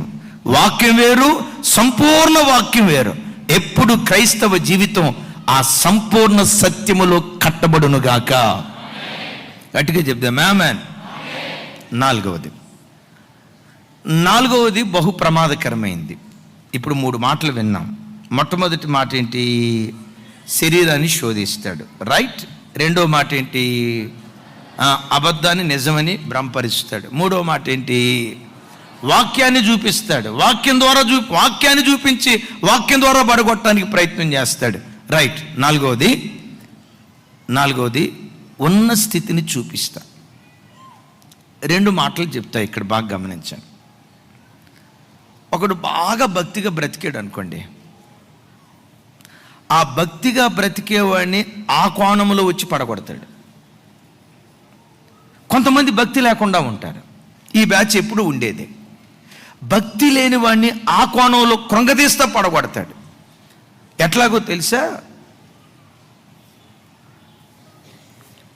గమనించండి, సాతాను ఎట్లా పడగొడతాడంటే, భక్తి కలిగిన వాడు ఉన్నాడు, ఎస్, భక్తి కలిగిన వాడు నో డౌట్, ప్రార్థనాపరుడు నో డౌట్, దేవుడంటే వాడికి పిచ్చి ప్రేమ నో డౌట్, సంఘం అంటే వాడికి పిచ్చి ప్రేమ అనుమానమే లేదు. మోకరించాడంటే 2 గంటలు 3 గంటలు ఏకదాటిగా ప్రభు సన్నిధిలో మొరపెడతా ఉంటాడు, నో డౌట్. ఆ భక్తి కలిగిన ఎట్లా పడగొడతాడో తెలుసా? బెదరో, నీ అంత భక్తి కలిగినోడు మన చర్చిలోనే లేడు బెదరో. యేసు ప్రభు కూడా నీ తర్వాతే. ఎవరు విన్నారు ఈ మాట? జెర్మియా అన్న. అరే, నీ భక్తి ముందు జెర్మియా అన్న భక్తి అంత, నీ భక్తి ముందు జ్యోతక భక్తి అంత. చర్చిలో నీ తర్వాతే రబ్బా. ఎవరైనా ప్రార్థనలో కానీ విశ్వాసంలో కానీ దేవుని మీద ఆధారపడే విషయంలో కానీ నీ తర్వాతే ఎవరైనా అని చెప్పి గమనించండి. నీ లోపట భక్తి గర్వాన్ని పుట్టిస్తాడు సాతాను. భక్తి కలిగిన వాడిని భక్తి కోణంలో వస్తాడు. నా మాట అర్థమవుతుందండి? ఎస్. అప్పుడు నువ్వు అనుకుంటావు, నా అంత ప్రార్థనా పరుడు లేడు, నా అంత విజ్ఞాపన వీరుడు లేడు, నా అంత పరిశుద్ధుడు లేడు, నా అంత నీతి కలిగినోడు లేడు అని అనుకుంటా. ఇక నీ లోపట గర్వం ప్రవేశించిన తర్వాత చర్చిలో నువ్వు వెళ్తా ఉంటే ఎవరైనా నీకు ప్రైజులాడు చెప్పారనుకోండి, ఎదురొచ్చి అక్క ప్రైజులాడు, అన్న ప్రైజులాడు అన్నారనుకోండి, నీవు ఎట్టుంటావు తెలుసా?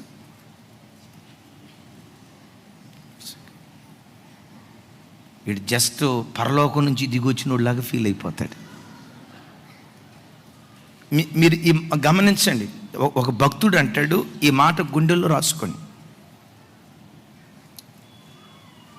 టైలర్ మేడ్ టెక్నిక్ సాతాను వాడతాడట. Tailor made technique. Tailor made అంటే, ఇప్పుడు టైలర్ ఉన్నాడు, బట్టలు కుట్టించుకోవటానికి వెళ్ళారు. కొడుకు అదే సైజు చొక్కాయి, తండ్రికి అదే సైజు చొక్కాయి, మనవడికి అదే సైజు చొక్కాయి కొడతాడా? సైజులు వారీగా. అంటే సాతాను ఎవరిని ఎట్లా పడగొట్టాలో, ఏం చేస్తే వాడు పడిపోతాడో ఒక్కొక్కడికి ఒక్కొక్క ప్రత్యేకమైన ప్రణాళిక వాడు రచిస్తూ ఉంటాడు. దాన్ని ఒక భక్తుడు ఏమంటాడంటే టైలర్ మేడ్ టెక్నిక్. చెప్పండి, సౌండ్ పెంచాలా? చెప్పాలి. ఏ మేడ్? టైలర్ ఏం చేస్తాడు? మనవడికి ఒక సైజు, అరే చెప్పండి, కొడుకు ఒక సైజు చెప్పాలి. తర్వాత రైట్. Tailor made technique. సాతాను వాడేది ఏదంటే టైలర్ మేడ్ టెక్నిక్. ఇందాక స్క్రీన్ మీద చూశారు కదా, ఆ గొప్ప దైవజనుడమ్మా సాతాను విశ్వాసుల్ని ఎట్లా పడగొడతాడో అంటే, ఇది లేఖనాల్లో రాయబడలేదు కానీ అది నిజం కాదు కానీ నిజమే. ఇప్పుడు నేను చెప్పబోయేది నిజం కాదు కానీ నిజమే. ఏమన్నాను? అట్టెట్ట అంటారా? అది అంతే. ఇక ఈ భక్తుడు డాక్టర్ డేవిడ్ జెర్మియా గారని, ఈయన ఒక పుస్తకంలో ఒక అద్భుతమైన కొటేషన్ చెప్తాడు. సైతాన్ గాడి దగ్గర వాడు అనుచరులు ఉంటారు కదా, వాడు అనుచరుల దగ్గర ఒక్కొక్కళ్ళ పేరు మీద ఒక్కొక్క ఫైల్ ఉంటుందంట. సైతాన్గా చూడండి, అంత రిజిస్టర్ మెయింటైన్ చేస్తున్నాడు అటు. ఒక్కొక్కళ్ళ మీద ఒక్కొక్కళ్ళ ఫైల్ ఉంటుందంట. పుట్టినప్పటి నుంచి ఆ క్షణం వరకు మన బలాలేంటో ఆ ఫైల్లో ఉంటాయంట, మన బలహీనతలేంటో ఆ ఫైల్లో ఉంటాయంట. వింటున్నారా? చిన్నతనం నుంచి, అంటే పుట్టినప్పటి నుండి ఎక్కడ జారిపోయావో, ఎక్కడ ఓడిపోయావో, ఎక్కడ పడిపోయావో, నీ వీక్నెస్ ఏంటో, ఎక్కడ లొంగిపోతావో, ఏ ప్రలోభం ఎదుట ఓడిపోతావో, నిన్ను గూర్చిన ప్రతిదీ, ఇది బైబిల్లో రాయబడలేదు కానీ ఆ సేవకుడు చెప్పిన మాట వినటానికి ఎస్, ఇది వాక్యానికి విరుద్ధమైన మాట ఏం కాదు. అందుకని బైబిల్లో రాసింది కదా, సాతాను తంత్రములను మనము, అంటే సైతాను గారు కూడా ఏముంది, మైకేల్ గారు ఏముంది, సో వాడికి కూడా ఒక తంత్రం. అంటే ఏంటమ్మా? వ్యూహం, ప్లాన్. వాడికి కూడా ఒక ప్లాన్ ఉంది. ఒక్కొక్క వ్యక్తి పేరు మీద ఒక్కొక్క ఫైల్ మెయింటైన్ చేసి, జేమ్స్ బలం ఏంటి, జేమ్స్ బలహీనతలేంటి, ఆయన బలహీనత ఏంటో గుర్తించి ఆ బలహీనతలే ఆ వ్యక్తి కళ్ళ ముందు పోయేటట్లుగా సాతాను చేస్తాడట. ఒకవేళ దాన్ని జయించాడు అనుకోండి, ఇంకొక బలహీనత. సహజంగా ఎప్పుడైనా చూడండి, ఇప్పుడు ఒక చోట రోడ్డు మీద గుంట పడిందమ్మా, తారేసి ఫిల్అప్ చేశారు. మరలా 2-3 నెలల తర్వాత ఎక్కడ గుంట పడింది చెప్పండి? ఓ అమెరికా వాళ్ళారా, నోరు తెరిచి చెప్పండి అమ్మా, ఎక్కడ గుంట పడిద్ది? ఎప్పుడైనా చూడండి, గతంలో ఎక్కడ గుంట పడిందో అక్కడే అక్కడే అక్కడే అక్కడే అక్కడే. సైతాను గాడు ప్రతిదీ రిజిస్టర్ చేసేట, ఒక్కొక్క వ్యక్తి బలమేంటో బలహీనత ఏంటో గుర్తించి సమయానికి తగినట్లుగా ఆ శోధన ఆ వ్యక్తి దగ్గరికి తీసుకొస్తాడంట. Praise the Lord. ఇప్పుడు ఐస్ క్రీమ్ బండి వాళ్ళు ఉన్నారు. ఐస్ క్రీమ్ సమ్మరప్పుడు వీధి వెంబడి తిరుగుతూ ఐస్ క్రీమ్ ఐస్ క్రీమ్ అంటారా? సమ్మరప్పుడు స్కూల్ దగ్గరికి వెళ్ళి ఐస్ క్రీమ్ అంటాడా? అర్థం కాలేదా? ఇంకోసారి చెప్తానమ్మా, ఇంకోసారి చెప్తాను. ఐస్ క్రీమ్ బండోడు సమ్మరప్పుడు వీధి వీధి తిరుగుతూ ఐస్ క్రీమ్ అని అరుస్తూ ఉంటాడా? సమ్మరప్పుడు స్కూల్ దగ్గరికి వెళ్ళి ఐస్ క్రీమ్ అంటాడా? స్కూల్ దగ్గరకా? సమ్మరప్పుడు స్కూల్స్ మోతే పడతాయి కదమ్మా. ఇంకొక విచిత్రం చూడండి, పిల్లలు ఎక్కడ ఉంటారో అక్కడ తీసుకొచ్చి పెడతాడు. వీడు అంటాడు అమ్మా ఐస్ క్రీమ్ అంటాడు, ఐస్ క్రీమ్ అంటాడు. వాళ్ళ అని అంటది. వాళ్ళ అమ్మ అరుపు ఈడిని ఐస్ క్రీమ్ ఓడిని ఐస్ క్రీమ్ పాల ఐస్ క్రీమ్ అంటాడు. అమ్మ ఐస్ క్రీమ్ అంటాడు, నోరు మీద అంటది. ఇంకా ఈడు ఈసారి ఇంకొక cone ice cream, cup ice cream, ఆ ఐస్ క్రీమ్, ఈ ఐస్ క్రీమ్ అనే లోపు వాడు ఇక్కడ రోడ్డు మీద దొరిలాడతా, నువ్వు ఈయకపోతే నా తల బాదుకుంటానంటాడు. అంటే ఐస్ క్రీమ్ వాడు సైతాను బండి నేను అన్న కానీ ఆ టెక్నిక్ వాడతాడు. ముసలోళ్ళ బలహీనత ఏంటో వాడికి తెలుసు, యవనస్తుల బలహీనత ఏంటో వాళ్ళకి తెలుసు, చిన్నపిల్లల బలహీనత ఏంటో వాళ్ళకి తెలుసు, పురుషుల బలహీనత ఏంటో వాళ్ళకి తెలుసు. తర్వాత ఎవరు ఉన్నారు? స్త్రీలకు ఉండే బలహీనత ఏంటో వాళ్ళకి సైతాను గాడికి తెలుసు. ఎవడి బలహీనత ఏంటో వాడు ఎరిగి టైలర్ మేడ్ టెక్నిక్ సాతాను వాడతాడు. కాబట్టి ప్రభు బిడ్డలారా, సాతాను ఏం చేస్తాడంటే, ఒకడు భక్తిగా బ్రతుకుతూ ఉంటే ఆ ఉన్నత స్థితిలో ఉండే భక్తిలో నుంచి పడగొడతాడు. ఇంకొంతమంది భక్తి లేని వాళ్ళు ఉన్నారు అనుకోండి, భక్తి లేనోడు ఎప్పుడైనా వాక్యం విన్న తర్వాత నేను భక్తిగా బ్రతకాలరా, ఎంత చక్కటి వాక్యం విన్న తర్వాత నేను లోకంలో ఎట్లా బ్రతుకుతా, నేను కూడా నిలవబడతా అని అనుకున్నాడు. అనుకున్నప్పుడే సైతాను వచ్చి ఏమంటాడు తెలుసా? బెదరో, నువ్వు అనుకునేదే ఎట్లా ఎన్నిసార్లు అనుకోవాలా? 150 సార్లు అనుకున్నావు, 150 సార్లు డబేలుమని పడిపోయావు. ఇప్పుడు అనుకున్నా రేపు పడిపోయేదే. అనుకోవటం ఎందుకు, పడిపోవటం ఎందుకు? అసలు అనుకోకుండా ఉంటే పోలా అని. చూడండి, ఒక బలహీనుణ్ణి వాడి బలహీనతను గుర్తించి ఆ బలహీనతను జ్ఞాపకం చేసుకొని ఆ బలహీనతతో కృంగదీస్తూ ఉంటాడు. నేనంట దేవుడు సాతాను ఈ ఇద్దరు చేసే పని ఎట్లుంటుందంటే, సైతానేమో బలవంతుని బలం మీద అతిశయపడేటట్లుగా చేసి పడగొడతాడు. బలహీనుణ్ణి నేను బలహీనుణ్ణి అని ఆ అపరాధ భావం కలుగు చేసి కృంగదీస్తూ ఉంటాడు. మీ అందరితో నేను చెప్పే మాట, నువ్వెప్పుడైనా బలవంతుడు అయితే, నా వైపు చూడండి, నువ్వెప్పుడైనా బలవంతుడు అయితే ఉన్నదని పొంగిపోకు, లేదని కృంగిపోకు. ఉన్నదని పొంగిపోకు, ఉన్నదని పొంగిపోకు, లేదని గమనించండి. ఒకవేళ మంచి ఉన్నతమైన భక్తి దేవుడు నీకు ఇచ్చాడు అనుకో, ప్రతి రక్తపు చొక్కలో ప్రభా ఇదంతా నీ కృపాదానమేనయ్యా, ఈ ప్రార్థనా జీవితం నీ కృపాదానమేనయ్యా, ఈ పరిశుద్ధమైన జీవితం నీ కృపాదానమేనయ్యా. ఎందుకు? బైబిల్లో రాయబడిన ఒక అద్భుతమైన మాట ఏంటంటే, ఒకని ప్రవర్తన యెహోవా వలన, సౌండ్ పెంచాలండి, ఒకని ప్రవర్తన యెహోవా వలన స్థిరపరచబడును. దేవా, నా ప్రవర్తన స్థిరపడిందంటే నా పట్టుదలలో నా తీర్మానం కాదు నయ్యా, నీవు స్థిరపరిచేవు గనుక నేను స్థిరపడ్డానయ్యా, నన్ను బలపరిచేవు గనుక నేను బలపడ్డానయ్యా. ఇది నా సొంత శక్తి ద్వారా భక్తి ద్వారా జరిగింది కాదు, ఇది నీ కృప ద్వారా జరిగింది. ఎప్పుడైనా భక్తిలో నువ్వు దిగజారిపోతే గమనించండి, ఇక నా బ్రతికింతే అని అనుకోవద్దు. నీ దేవుడు ఎవరో తెలుసా? బలవంతులను సిగ్గుపరచడానికి లోకములో బలహీనులను ఏర్పరచుకున్నాడు. నువ్వు బలహీనుడువా? నిన్నే దేవుడు ఏర్పరచుకున్నాడు. నీ దేవుడు ఎవరో తెలుసా? సొమ్మసిల్లిన వారిని బలాచ్యులుగా మార్చేటువంటి దేవుడు, కృంగిపోయిన వారిని పైకెత్తేటువంటి దేవుడు. యేసయ్యకి మహిమ కలుగునుగాక. ఆఖరి మాట, 5వ మాట చెప్పి ఎలా ఎదుర్కోవాలో ఒక 5 నిమిషాల్లో ముగిస్తాను. ఎక్కువసేపు మనం ఆరాధన చేసుకుందాం ఈరోజు. నా వైపు చూడండి. 4వది విన్నాం. 5వ మాట, క్షమా హృదయము లేని జీవితాన్ని సాతానిస్తాడు. క్షమా హృదయం లేకుండా చేస్తూ దాడి చేస్తాడు. చూడండి, కొరింథీయులకు రాసిన 2వ పత్రిక 2వ అధ్యాయం 10వ వచనం 11వ వచనం.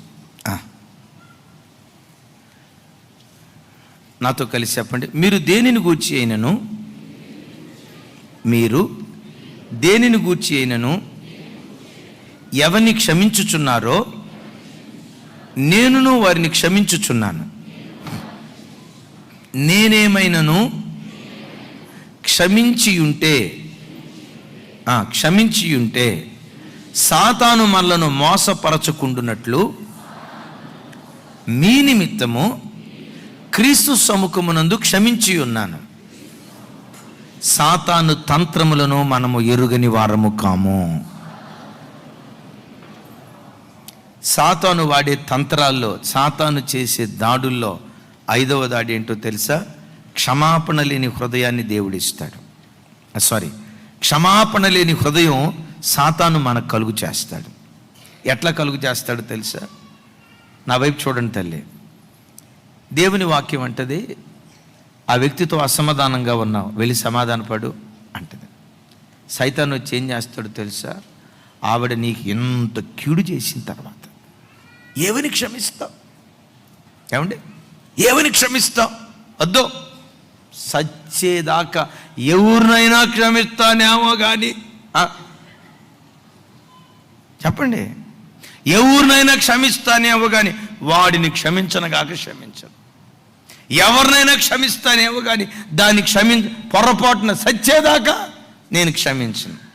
క్షమాపణ హృదయం నీకు లేకపోవటానికి కారణం ఏంటో తెలుసా? సాతాను హృదయాన్ని అట్లా బిగబెట్టి ఉంచాడు. ఒకటే మాట చెప్తా, ఎందుకు మనం క్షమాపణ హృదయం కలిగి ఉండాలంటే, మనము క్షమించబడినట్లుగా మనం ఇతరులను క్షమించాలి. నా మాట అర్థం కాలేదే తల్లి? మనము క్షమించబడినట్లుగా మనము ఇతరులను క్షమించాలి. నీ పట్ల అపరాధం చేసిన వాడిని నువ్వు క్షమించకపోతే నువ్వు ప్రతిదినం నోటి ద్వారా అపరాధం చేస్తావు, చూపు ద్వారా అపరాధం చేస్తావు, ఆలోచన ద్వారా అపరాధం చేస్తావు. దేవుని త్రాసులో నువ్వు భక్తి కలిగిన వాడివని అనుకున్నా వాక్యంలో ఏమని రాసిందో తెలుసండి? వాక్యంలో రాయబడిన మాట, సూర్య చంద్ర నక్షత్రాదులు దేవదూతలు కూడా దేవుని ఎదుట పవిత్రమైన వారు కారు అని రాసింది. ఎవరు పవిత్రమైన వాళ్ళు కాదు? దేవదూతలు కూడా పవిత్రమైన వాళ్ళు కాదు. దేవదూతలు కూడా పవిత్రమైన వాళ్ళు కానప్పుడు పాపపు శరీరాకారములో పుట్టి పాపములో పెరిగి పాపపు లోకంలో జీవిస్తున్న నీ గతి నా గతి ఏమైపోద్దో చూడండి. అందుకని మన క్రియలను గురించి బైబిల్ ఏమని రాస్తుందో తెలుసా? ఒక నీతిమంతుని నీతి క్రియ నా దేవుని ఎదుట మురికి గుడ్డ అన్నాడు. నీవు అనుకుంటావు నేను నీతిమంతున్నని, నీవు అనుకుంటావు నేను నీతిమంతున్నని, నీవు అనుకుంటావు నేను నీతిమంతురాలని, నేను మిస్టర్ పర్ఫెక్ట్ అనుకుంటావు. కానీ వాక్యం ఏమంటుందో తెలుసా? నీ నీతి క్రియ దేవుని ఎదుట మురికి గుడ్డ. నేనంట, యేసయ్య రక్తము నీ మీద పడకపోతే, యేసయ్య రక్త ప్రోక్షణ నిన్ను తాకకపోతే నీ బ్రతుకు మురికి గుడ్డే. కానీ ఈరోజు ధైర్యంగా ఎందుకు రాగలిగామో తెలుసా? ఈ మురికి గుడ్డకు తండ్రి అయిన దేవునికి మధ్యలో యేసయ్య రక్తము అడ్డుగా నిలిచింది. ఆ రక్తం క్షమించింది కనుక మురికి గుడ్డ లాంటి మన బ్రతుకు యేసయ్య రక్తము ద్వారా నిర్దోషులుగా తీర్చిదిద్దబడ్డాం.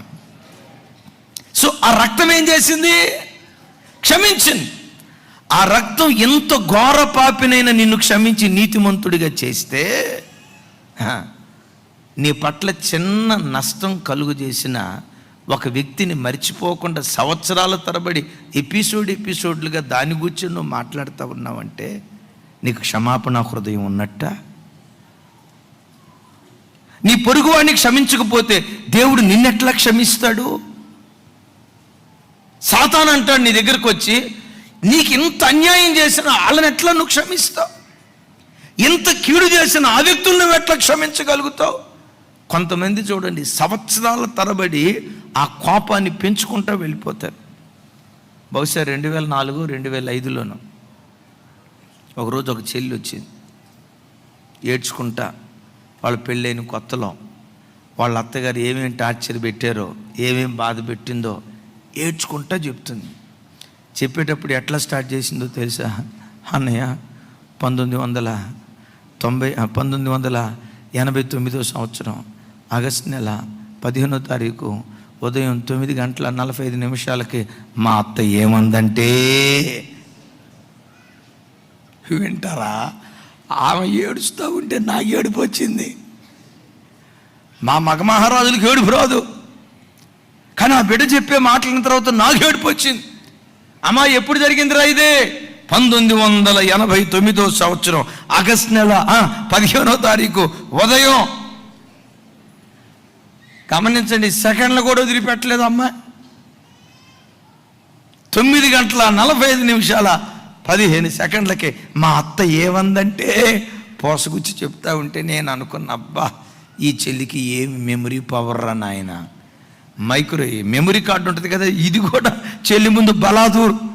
అరే ఇప్పుడు 2004 అంటే 99, 15 సంవత్సరాల క్రితం జరిగిన సంగతి చూడండి.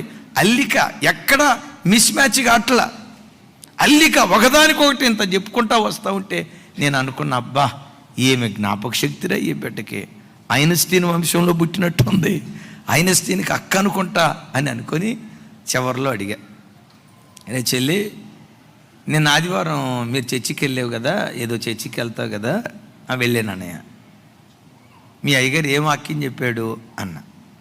అంటది, అది మాకెట్టా గుర్తుంటుంది, మా అయ్యగారికే గుర్తుంటుంది అంతే.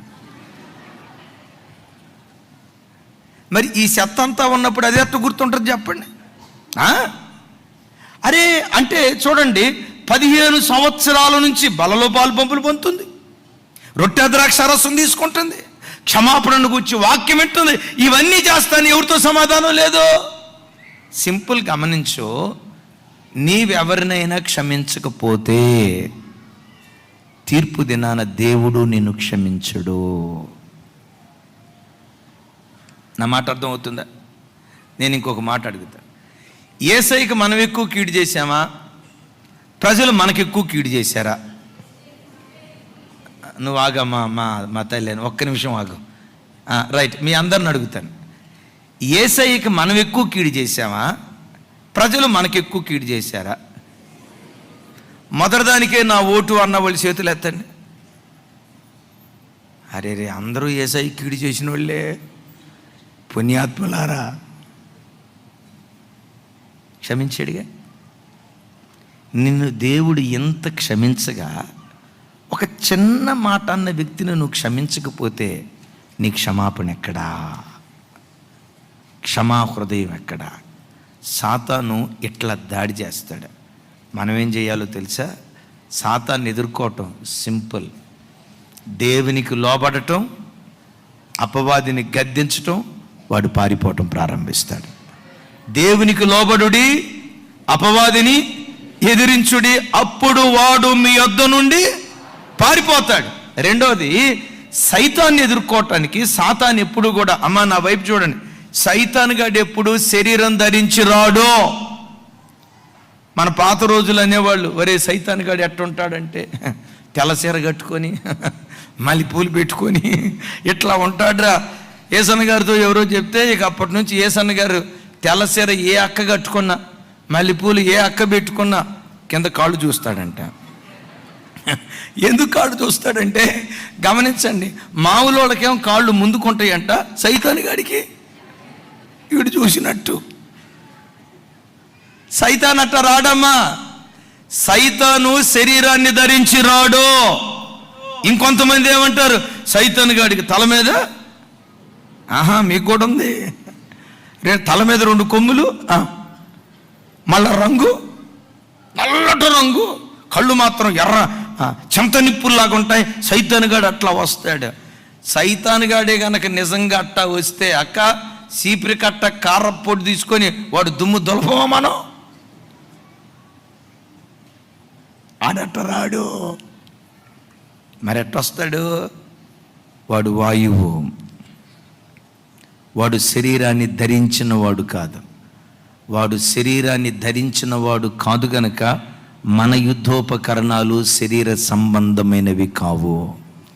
మరేంటి మన యుద్ధోపకరణాలు? ఆత్మ సంబంధమైనవై సాతాను కట్టిన దుర్గములను సైతం పడగొట్ట జాలినంత శక్తివంతమైనవి. ఏంటి మన ఆయుధాలు? సాతాను పడగొట్టడానికి ప్రార్థనే మన ఆయుధం, ఆమేన్. స్తుతించడమే మన ఆయుధం, ఆమేన్. ఆరాధించడమే మన ఆయుధం, ఆమేన్.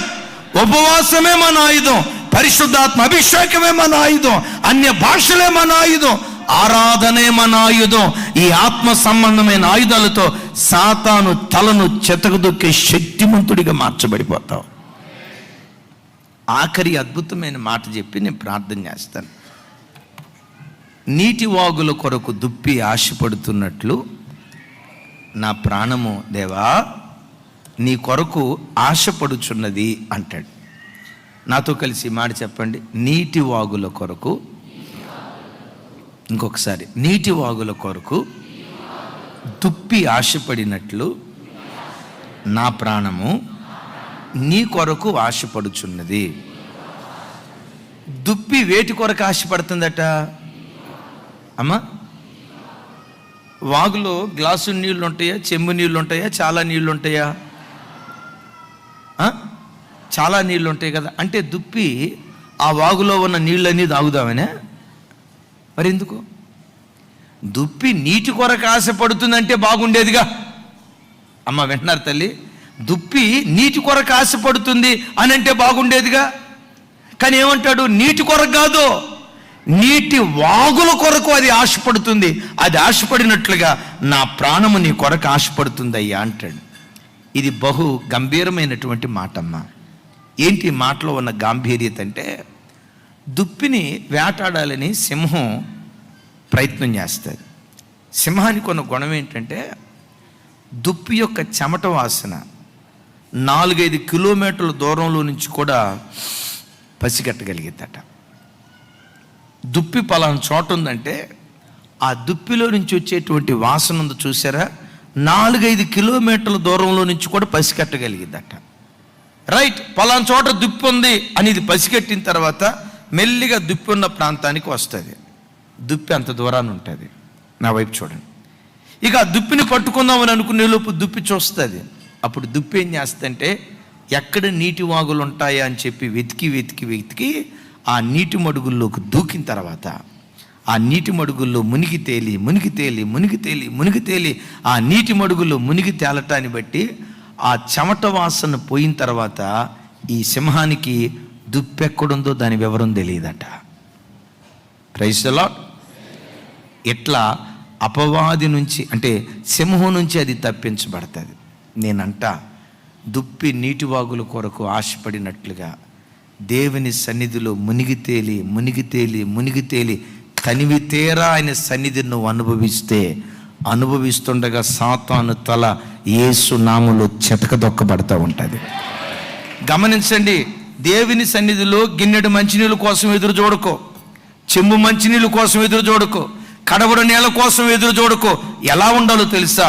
ఆయన సన్నిధిలో మునిగి తేలుతూ ఒకప్పుడు చీలమండలపు లోతేమో, ఆ తర్వాత మోకాల లోతేమో, ఆ తర్వాత నడుము లోతేమో, ఆ తర్వాత ఏ అనుభవానికి రావాలో తెలుసా? ఏదలేనంత లోతైన అనుభవానికి నువ్వు వస్తే అప్పుడు నీలో ఉన్న పాపపు వాసన తొలగించేసి శత్రువుకు దొరకకుండా దేవుడు నిన్ను కాపాడటం ప్రారంభిస్తాడు. చప్పట్లు కొట్టి యేసయ్యకు స్తోత్రాలు చెప్దాం. ఈ 3 మార్గాల ద్వారా సాతాను మనం ఎదుర్కోగలం. అందరూ మోకరించుదాం.